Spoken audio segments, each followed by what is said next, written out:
자, 여러분, 오늘 13년 만에 다시 나타나신 하나님의 이야기가 나옵니다. 하나님은 생각할 거리를 많이 들고 내려오셨습니다. 하나님은 아브라함에게 비슷한 약속이지만 아주 색다르면서도 또 깊이가 있는 약속을 재확인해 주십니다. 그리고 이번에는 하나님께서 아브라함에게 이름을 바꿔주셔서 아브람에서 아브라함으로 이제 존귀한 왕, 존귀한 사람에서 열국의 아비라고 하는, 많은 사람의 아비라고 하는 이름으로 변화시켜 주시죠. 그리고 언약에 대한 응답과 또 그 계승으로서 할례라고 하는 고대 근동에 있었던 여러 이제 예식인데요. 그것을 하나님께서 이렇게 승인하시고 가지고 오셔서 이스라엘의 언약의 증표로 삼으시는 일이 생깁니다. 사례 역시도 이름을 사라로 바꾸죠. 사라도 많은 민족이, 많은 사람의 어머니, 이런 뜻을 가지고 있습니다. 이스마엘의 생존에 대해서 아브라함이 궁금해하자 이스마엘을 축복하고 그는 그의 인생을 살거니와 내년에 이삭이라고 이름을 장명친히 해주시면서 그 이삭의 뜻은 웃음이죠. 웃게 되는 일이 벌어질 것이다. 그래서 약속을 주시고 모든 이들이 할례를 받은 이야기가 있으면서 하나님이 올라가셨더라. 아주 특징적이죠. 하나님이 내려오셨음을 얘기하고 아브라함의 눈높이에 맞춰서 굉장히 중요한 일을 하고 올라가신, 신약으로 치면 성육신적인 사건이 펼쳐졌다고 할 수 있습니다. 오늘 본문을 보시면 여러분, 처음 보면은 하나님이 동어 반복하는 것 같습니다. 했던 얘기 또 하고 했던 얘기 또 하는 것 같죠. 하나님이 아브라함을 갈대아 우르에 부르실 때도 여러 민족을 주겠다, 큰 민족을 이루겠다, 많은 후사를 줄 것이다, 이런 약속을 하셨기 때문에 이런 약속이 몇 번에 걸쳐서 나타나죠. 비슷한 것 같습니다. 롯과 결별한 이후에도 보이는 땅을 내게 줄 것이고 자손에게 주며 영원히 이룰 것이다. 내 자손이 땅에 티끌같이 많게 할 것이다. 이런 약속을 주셨습니다. 롯을 구출한 이후 소돔 왕에게 과감하게 재산을 이렇게 넘기고 난 뒤에도 하나님께서요, 뭐라고 말씀하시면은 이제 내가 너의 상급이 될 것이다, 이렇게 얘기하시죠. 그러면서 특별한 언약을 체결하시고 너의 자손이 하늘의 별과 같이 많을 것이다, 이렇게 비슷한 이야기를 하고 있습니다. 10년 뒤에 아브라함은 자의적인 적용을 함으로써 침묵의 기간 13년을 보내게 되는데, 다시 여러 민족의 아버지가 될 것임을 얘기하면서요, 오늘 본문을 쭉 펼치는데, 오늘 본문을 좀 자세히 보면요, 왕이라고 하는 단어가 나옴으로써요, 오늘 본문의 약속이 조금 구체화되고 세분화된다는 것을 알 수 있습니다. 잘 보시면은 이제 앞부분에 여러 민족의 아버지가 될 것이다, 5절에 특히 여러 민족의 아버지가 될 것이다, 이렇게 함으로써요, 전 세계적이고 역사적인 믿음의 표본, 말 그대로 아버지가 될 것임을 얘기하죠. 로마서에서는요, 4장에서 이 아브라함의 믿음의 자취를 따르는 모든 족속에게 베풀어진 하나님의 의의 선물에 대해서 얘기합니다. 그 이야기, 믿음의 표본으로서 아브라함이 될 것을 약속하고, 그러면서 동시에 여러 왕들이 내게서 나올 것이다 라고 얘기함으로써요, 국민과 주권과 영토를 가진 국가가 아브라함의 이 원류를 통해서 수립될 것임을 얘기합니다. 국가 수립에 대한 비전을 얘기하신다는 것이죠. 자, 그러므로요, 이 아브라함의 인생 여정은요, 아브라함 본인이 얻고 싶은 것 혹은 들리고 받고 싶은 것과 하나님이 주시려고 하는 것의 접점을 찾기까지의 23년이었음을 알 수 있습니다. 하나님이 아브라함에게 주실 것은요, 개인적 행복이나 집안의 문제를 넘어서는 일이었습니다. 처음부터요. 티끌같이 많은 자손을 줄 것이다, 가나안 땅을 줄 것이다, 4대 만에 돌아오겠다는 신비적 계시, 이 모든 것들이요, 법과 주권과 통치를 가진 하나님 나라 창설을 목표로 하고 있는 이야기였습니다. 왕이란 말로 압축되는 거거든요. 당시에, 그러니까 여러분, 왕정국가라고 하는 것은요, 이 당시 상상도 못할 일입니다. 애굽조차도 바로라고 불렸지 왕으로 불리지 않았습니다. 왕정국가는 철기 시대에 나오는데요, 이때 청동기죠. 그러니까 이 이후로부터 무려 1000년 정도, 못해도 500년 이후에 왕정 국가가 고대 근동에서 이렇게 출현하기 시작, 특히 가나안 지역에서 출현하기 시작했습니다. 우리나라도 왕정 국가는 아시겠지만 주몽이 철기를 다루면서부터 삼국 시대가 펼쳐졌는데 그때가 AD 1년 이후죠. AD죠. 그러니 엄청난 지금 하나님의 왕정의 계획을 얘기하는데요. 오늘 본문 보시면 정말 1000년을 하루같이, 하루를 1000년같이 보시는 하나님의 스케일이 나옵니다. 그러니 하나님께서 주시고자 하시는 것을 도무지 이해할 수 없었던 이 아브라함이었는데요. 그 아브라함을 위하여 지금까지 조금씩 따라오면 열어주고 이렇게 됐던 것이죠. 그러다가 주시고자 하는 하나님과 얻고자 하는 아브라함 사이의 대립, 오해, 긴장, 갈등이 극적으로 충돌한 경우가 이스마엘 사건이었던 것이죠. 이스마엘 사건은 후에 갈라디아에서요, 율법주의 혹은 인본주의의 삶의 태도의 전형으로 묘사됩니다. 왜냐하면요, 하나님이 주시고자 하는 것을 사람이 자기 힘으로 얻고자 하는 인간의 자기 긍정, 하나님에 대한 의심이 있었기 때문에 이 아브라함의 신앙 태도를 율법주의라고 하고, 여기서 하나님은 들러리일 뿐이 되는 것이죠. 이 하나님과의 갈등과 긴장, 그 이해할 수 없음, 그리고 하나님의 처분에 대한 섭섭함, 이런 모든 일들을 통해서요 나타난 게, 율법주의는 스스로를 하갈의 위치로 강등시킨다. 갈라디아에서 말했듯이 자유자가 아닌 종의 신분으로 강등시킨다는 것을 보여주는 장면입니다. 그러면서도 하갈을 통하여서요 여전히 감찰하시고 살피시는 하나님을 계시해 줌으로써요 율법주의적 자기의, 그러니까 자기에게 못 이겨서, 스스로에게 못 이겨서 혹 무너진다 할지라도, 자기 생각, 자기 의에 못 이겨서 무너진다 할지라도 다시 주인에게 돌아가라, 은혜의 자리로 돌아갈 것을 명하시면서 하갈에게 주신 말씀이 사실은 아브라함 부부에게 주셨던 말씀이다. 이것을 생각해 볼 수 있습니다. 자, 그러므로 어찌 보면요 본인이 본인을 못 이긴 것이죠. 하나님을 충분히 이해하지 못한 것이죠. 계시의 깊은 뜻을 이해하지 못하고 받고 싶은 대로 들었기 때문에 불가피 부딪히게 된 것, 바울은 그것을 부딪힐 돌에 부딪혔다. 그러므로 하갈의 위치가 된 이 아브라함이 다시 원래 자리로 돌아가는 데까지 걸린 13년의 시간을 지금 본문은 얘기하고 있습니다. 그리고 99세 이야기로 바로 펼쳐지는 것입니다. 이들 안에서는 얼마나 크고 작은 중요한 일들이 많았겠습니까? 이스마엘이 13살까지 자라갔으니 취학 아동을 다 지나갔습니다. 자녀 교육의 문제, 엄청난 중요한 문제 다 있겠지만 성경은 모든 걸 일체 침묵하고 13년 만에 이야기를 함으로써 이제 아브라함의 위치가 들을 만한 위치에 올라갔음을 얘기해 주는 것이죠. 자, 여러분, 어쩌보면요 저에게도 오늘 본문을 묵상하면서 그렇습니다. 인생의 큰 답답함, 불행의 터널이 끝이 없어 보이는 것은 하나님이 주시고자 하는 것과 내가 듣고 얻고자 하는 것 사이에 핀트가 맞지 않기 때문일 수 있겠구나.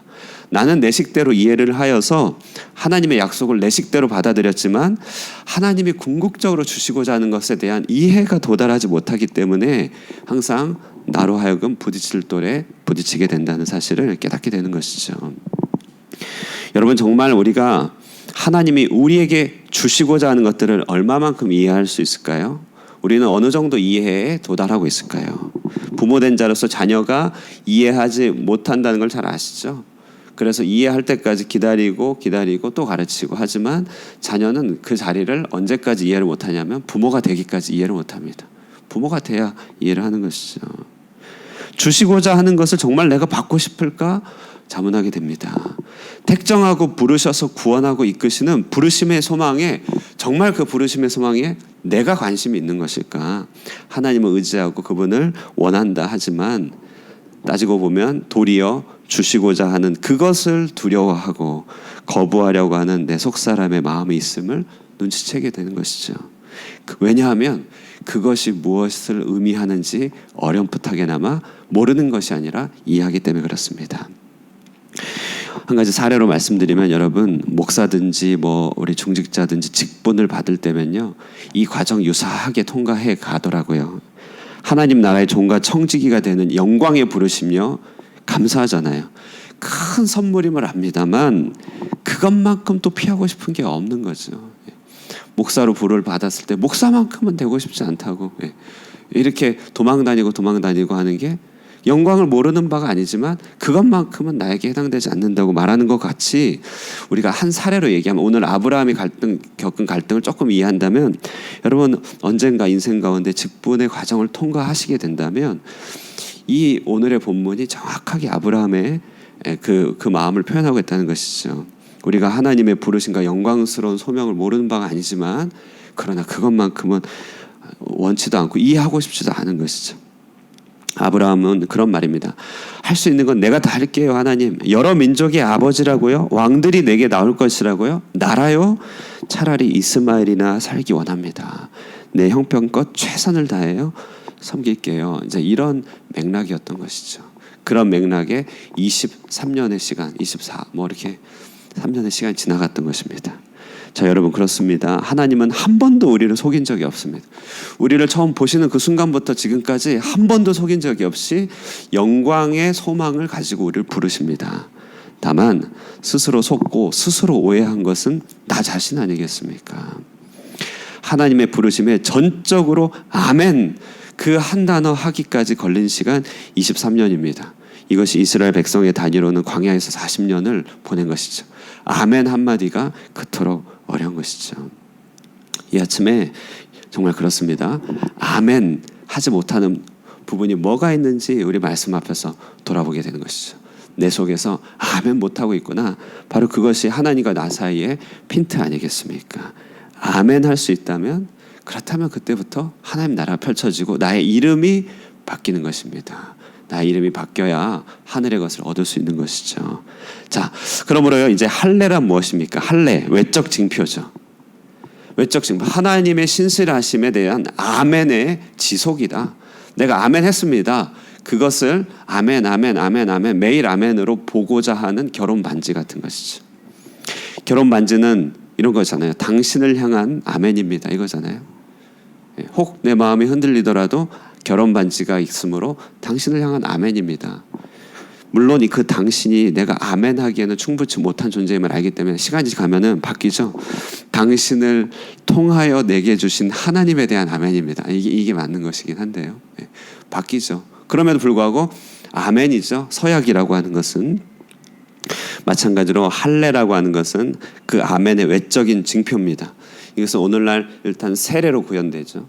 성찬으로 지속됩니다. 그리고 아까 말씀드렸듯이 여러 직분이라든지 임직이라든지 여러 봉사의 기회들로 우리를 외적으로 얽어매는 일종의 약속의 지속이라고 하는 것이죠. 자, 이런 것들이 우리로 할례로 드러난다는 것이죠. 자, 그래서 이 할례는요 하나님께서 그 권속에 속한 모든 사람에게 베풀라고 합니다. 이 말은 믿음의 요청을 사람들에게 전해라라고 하는 복음 전도의 명령이기도 한 것이죠. 내 권속 모두가 복음 안에 새로워질 것을 명하는 하나님의 기회이고 말씀입니다. 자, 여기서 이제 끝으로요 한 가지 더 묵상할 것은 그러면 우리는 왜 그렇게 아멘하기가 힘든가? 왜 그렇게 아멘이 안 되는가라고 봤을 때 오늘 본문은 힌트를 주는데요. 그것은 바로 하나님에 대한 이해가 깊지 않기 때문에 그렇습니다. 오늘 본문요.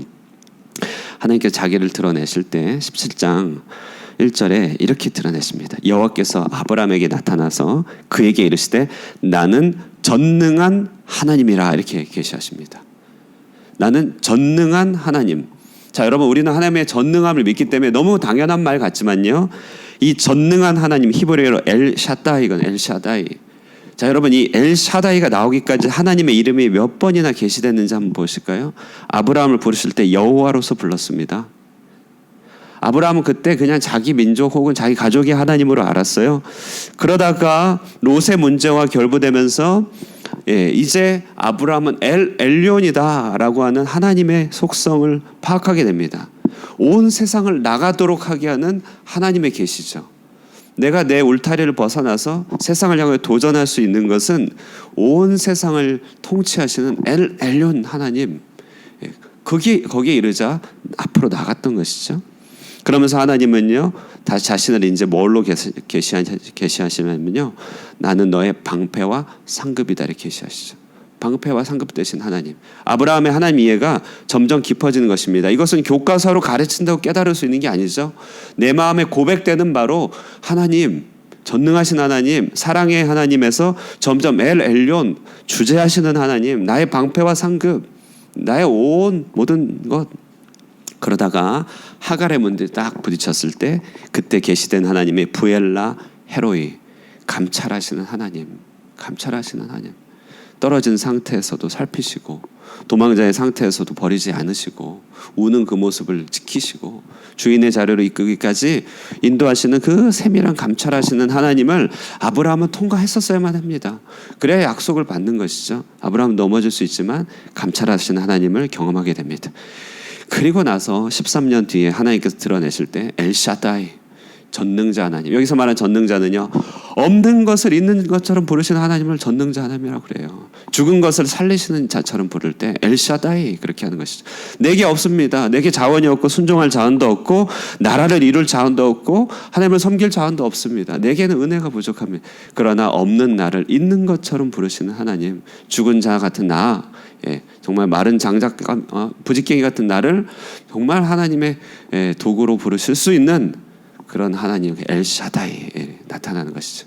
그 엘샤다이 하나님 앞에 나타났을 때 나 비록 부족하지만 하나님을 믿습니다 라고 할 때 그것을 오늘 본문에서는 내 앞에서 행하여 완전하라 이렇게 하는 것입니다. 도덕적 완전을 말하는 게 아니죠. 하나님의 전능하신 하나님 앞에 나를 완전히 의탁드리는 것, 나는 부족하여도 하나님을 의지합니다. 이것이 바로 완전함을 말합니다. 그러므로 아멘이 왜 이렇게 힘들까라고 했을 때 하나님의 경험, 하나님 이해의 부족, 이것을 우리가 생각해 볼 수 있죠. 우리의 모든 과정은 결국 하나님을 아는 것만큼이 내 인생일 것입니다. 그리고 하나님을 아는 것이 인생의 목적인 것이죠. 하나님을 아는 것이 영생이라고 말했습니다. 그러므로 오늘 아침에도 이 과정들을 통하여서요, 오늘 분량만큼 열어주시는 하나님을 깊게 경험하면서 특별히 오늘 본문과 같이 엘샤다이 하나님 마음으로 믿고 입으로 시인하여 정말 의에 이르고 하나님 약속하신 것들을 받고 주님께서 예비하신 소명의 그 소망의 부르심에 합당하게 살아갈 수 있는 저와 여러분 되시기를 주님의 이름으로 축원드립니다.